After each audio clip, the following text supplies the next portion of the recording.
Hello everyone, ATR here, and it's patch time. That's right, today is the 25th of March 2014, and we were blessed with yet another patch for Company Heroes 2. So let's go through the patch notes and see exactly what changes were made. Now, it starts off saying that additional maps have been added to the auto match map pool.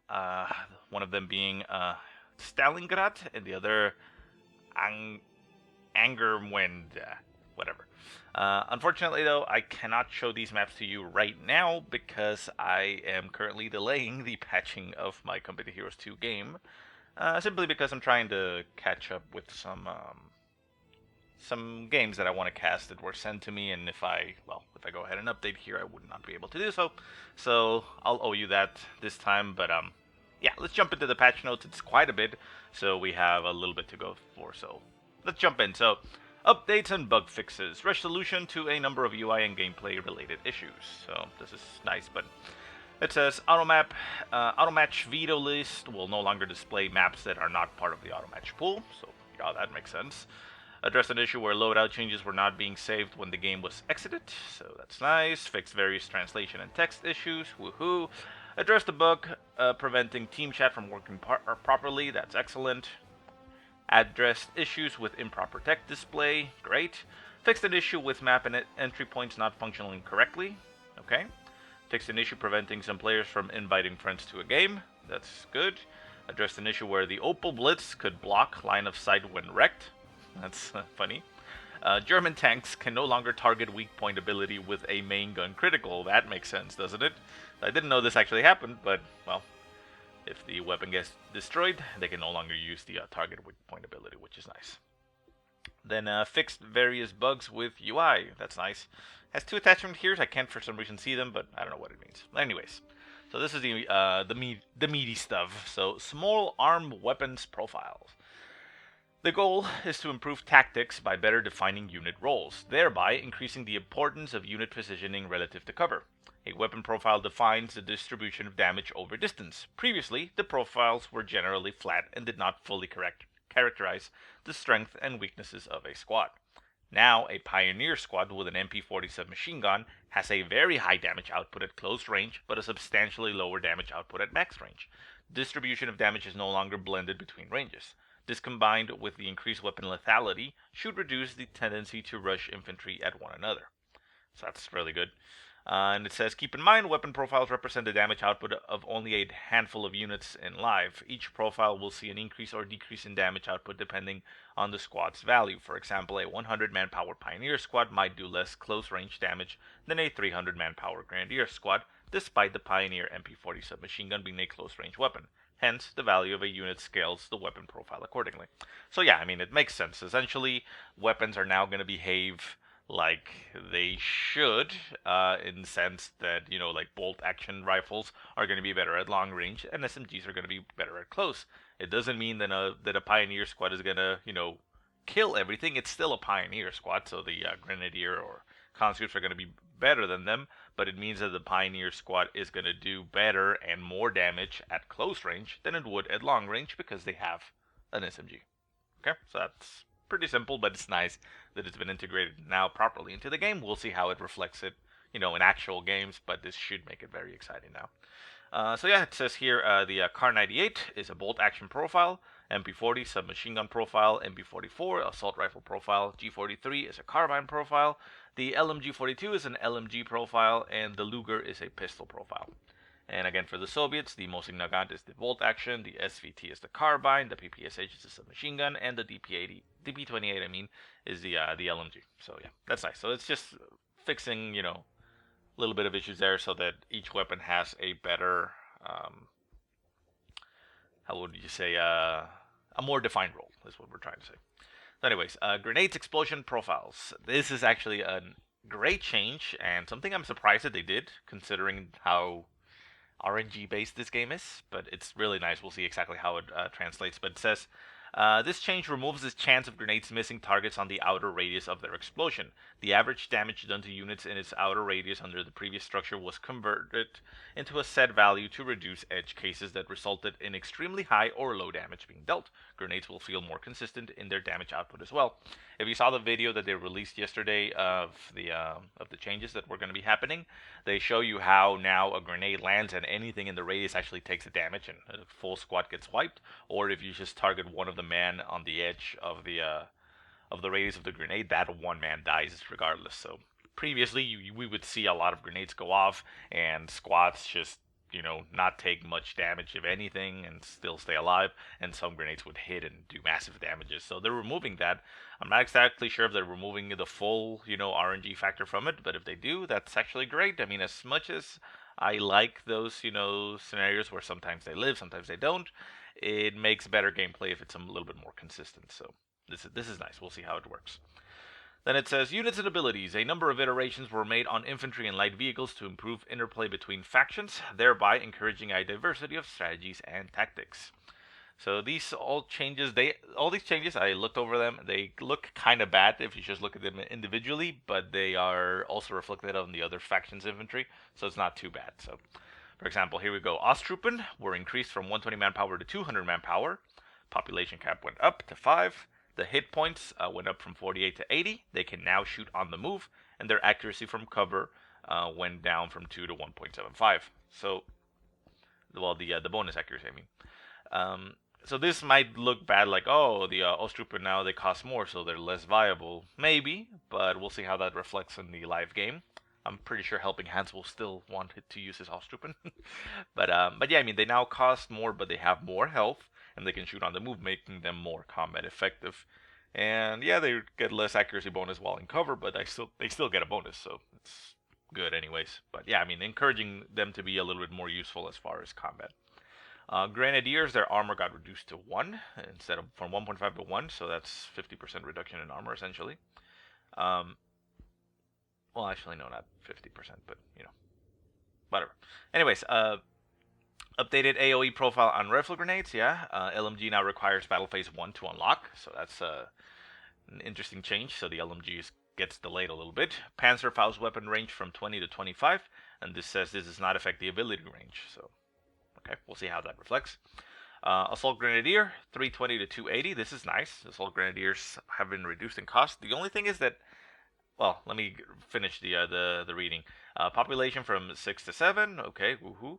Updated AoE profile to model 24 grenades. So the grenades for the Assault Grenadiers are, updated to what should happen now. And the Assault Grenadiers now gain sprint. Now, I'm not too sure about this one. I mean, the Assault Grenadier had a big issue early on when it came out where it was too cheap and too effective, and people were just spamming them. So it got its requirements changed and over nerfed, and then it got switched to a point where it was 320 manpower. So it was still kind of viable to bring them out, but probably you want to combine them with tier 1 and such rather than just rely on them. Now they're getting reduced again. I mean, that is a 40 manpower reduction, which makes them more viable, and they gain sprint, and their grenades are a little bit more effective. So I'm not entirely sure if I like this one, simply because we might see Assault Grenadier spam come back, but we'll see if that even ends up happening. But we'll keep an eye on that one. Anyways, Panzer Grenadiers, armor from 1.5 to 1.2, cost from 360 to 340, so only a 20 manpower reduction.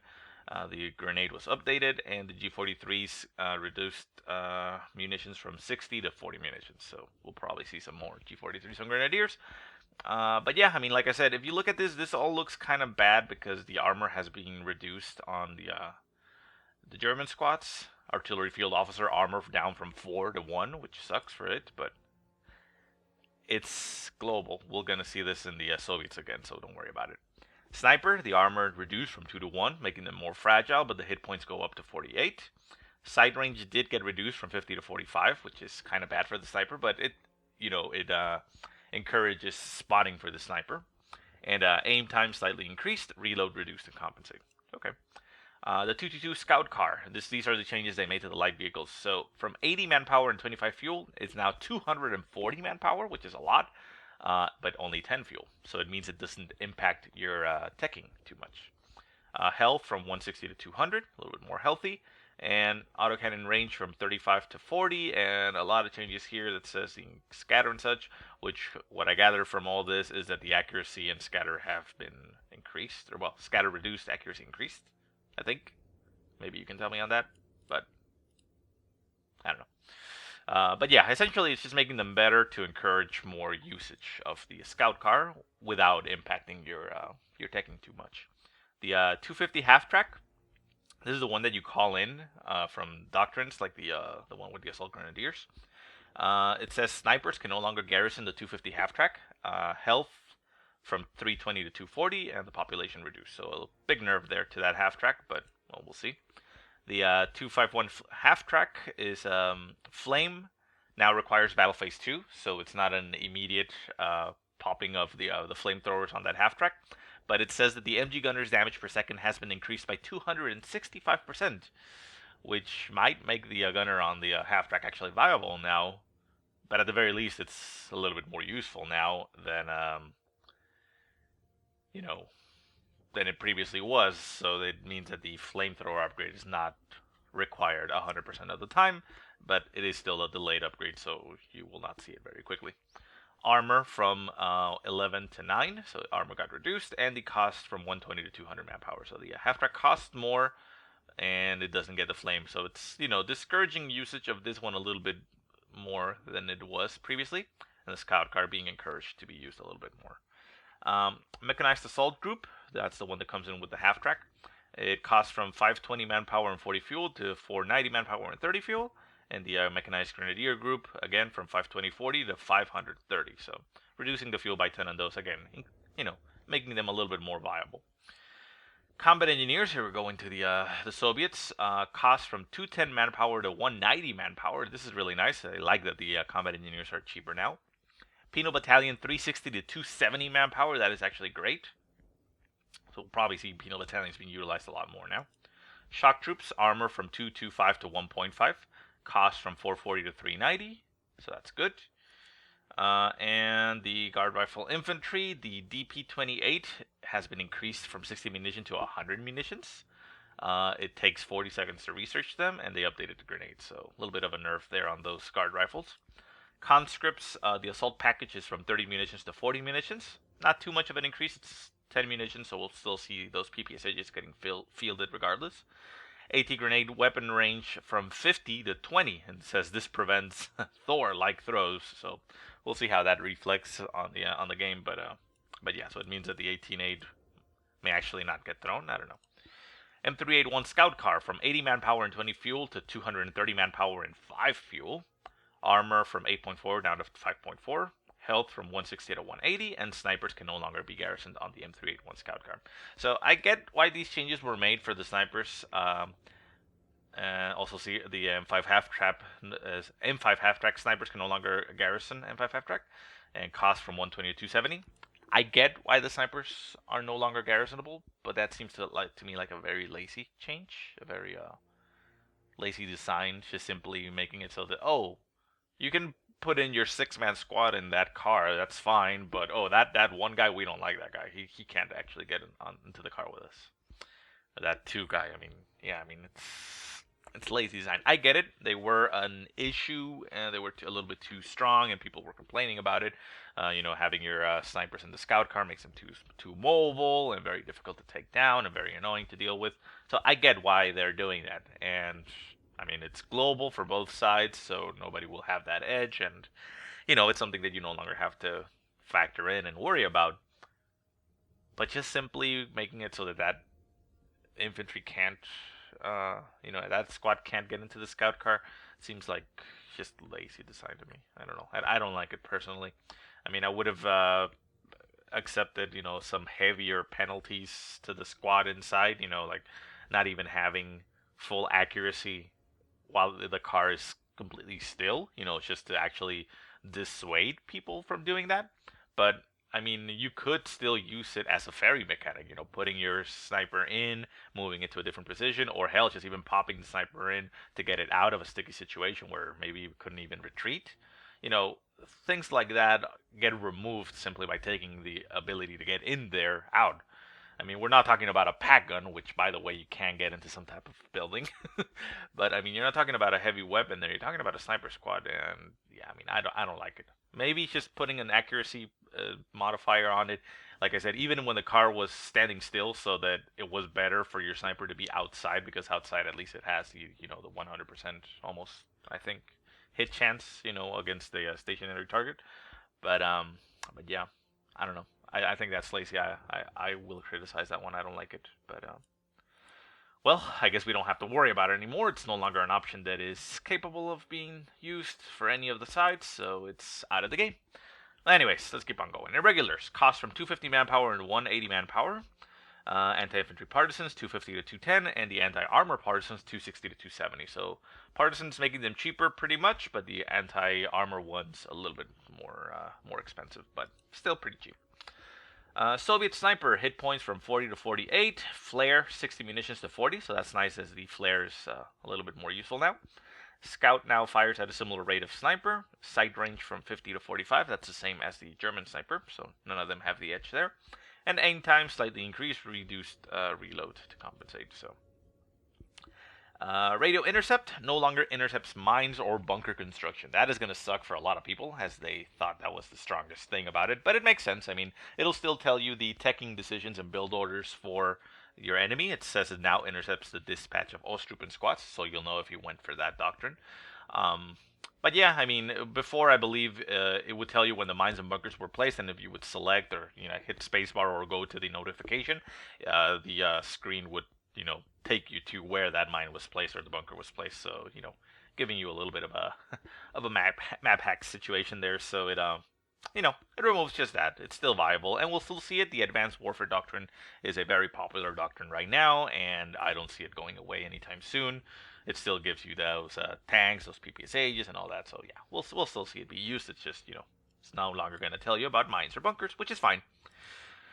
Small arms lethality reinforce the value of cover and unit positioning. Small arms lethality increased by 15%. So yeah, small arms are more lethal. And then they added this retreat modifiers. This change helps counteract the increased lethality on small arms, enabling players to better preserve their units. So the received accuracy while somebody was retreating was 50%. Now it's going to be 40%. So instead of having 50% chance to get hit, you only have now a 40% chance to get hit. While you're retreating, making it a little bit more likely that your squad will make it out of there alive. Veterancy that previously provided increased armor has been replaced with received accuracy. The received accuracy variable functions almost identical to the use of armor. However, it also acts to reduce unit accuracy overcapping. An example, units that currently have more accuracy than they. As units gain veterancy, their additional accuracy values will be countered by the received accuracy reduction on other units. So infantry veterancy, which provided armor, was replaced with received accuracy. Example given, a 1.3 armor now provides 0.77 received accuracy. So yeah, I mean, essentially, the armor values for the squads are now going to be fixed. They're not going to get any additional armor.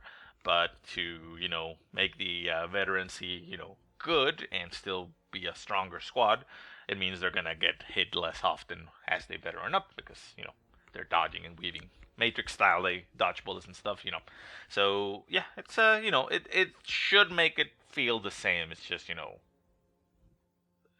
reworking it in a different way to potentially make it better. Units which receive price adjustments have their required experience level adjusted. So yeah, that's fine. Vehicle pathing. This addressed an issue where vehicles would potentially move away from the ordered position as part of their 3-point turn plan. This could potentially confuse the player, causing them to issue another order, which would further antagonize the issue by causing the vehicle to move further away from the objective. So yeah, vehicle pathing has always been an issue, and for light vehicles, they said they removed the 3-point from light vehicles. So hopefully we'll see this a little bit more responsive. We'll see how it translates into the actual game and the replays, but it can only be good, right? Pacing and tech progression. The goal of this change is to slow down the introduction of medium and heavy vehicles within the game and better integrate light vehicles into early combat scenarios. This results in medium and heavy armor being set back by about 2 minutes across the board. So here we go. Soviet starting resources, manpower from 490 to 350. Soviet base structures. Both the motor pool or motor depot and tank depot They went up from 90 fuel to 140 fuel each. So not a lot of distinction there from the two tiers. Just depends on what you want to go for. But it is an increase in fuel requirement, which, like they say, it basically sets it back by about 2 minutes. So we'll see the earlier game taking a little bit longer. German starting resources, manpower from 520 to 360, so this brings them almost equal, only a 10 manpower difference now. German battle phase went from 25 fuel to 45 fuel, so increasing in 20, and the research time increases to 45 seconds. Battle phase 2 increases another 20 from 35 to 55, and the research time takes a full minute. And then battle phase 3 goes up only by 10 fuel to 60, and again takes a minute. I do like that they didn't increase it too much on the third one, because with these changes, it may have made Tier 4 just completely unviable in most cases, unless you're talking about team games. So, I mean, we already see a prevalence of Tier 3 in most games for the Germans. So at least they made this one not too big of a difference. It's only 10 fuel more. So yeah, we'll probably still see that Tier 4 coming into play. Commander card layout. The order of abilities within the commander card is now consistent with the order of abilities in game. Woohoo! Yeah, I mean some were a little bit disjointed there, but that's fine. Commander abilities in the customizer now display from lowest to highest, top to bottom. Ability barrage radius. This is really nice. This feature adjusts the size of an ability's barrage radius based on the approximate amount of scatter that will occur. Scatter generally increases based on distance to target. Firing from max range will result in reduced accuracy. Barrage abilities for mortars and artillery units now display increase in weapon scatter based on distance. So yeah, this used to be in VCO. Essentially, you almost never want to use your barrage abilities from any vehicle at max distance, because it has too much scatter and it's just not accuracy. Yeah, you can use it just to, harass your enemy and deny some territory and such, make them reposition, but not to reliably hit anything. So yeah, I mean, this means that usually, I don't know if this is going to be in game, but usually you start off with your barrage ability and you have a very concentrated cone, and the further you start moving away, that ability from your actual unit, the cone starts to get bigger and bigger and bigger, representing how big of a scatter radius you're going to have. So usually if you fire at max range, well, you're not really going to reliably hit anything, but, you can harass that way. But yeah, so this will probably see a lot more units being used, brought up into the field a little bit as close as they can without getting into, the danger zone, using their barrage ability and getting pulled back. But yeah, this is good. I like it. It used to be in the game, VCO, and it's nice to see it here. So yeah, I mean, those are all the changes. They look pretty good so far. Again, we'll see how they get represented in the game, and if they're, if all of them are good, or if we see some issues. I mean, like I said, I don't particularly like the fix for the snipers, but that's fine. I guess it's global. But the assault grenadiers, I don't know if we're going to see an issue with them. But regardless, that's about it. Like I said, I am going to owe you guys the checking of the maps, because I can't go into the game right now. I may do that later, or maybe I'll get a replay on one of the maps and just show it off that way. Probably going to be that way, because I do have, like I said, a couple games, I believe still 3 in the pipeline from the previous patch that got sent to me, that I do want to get through. I don't want to just abandon them, so I'm not updating my games just yet. So anyways, guys, hope this was useful to you. Thanks for watching, and I'll see you next time.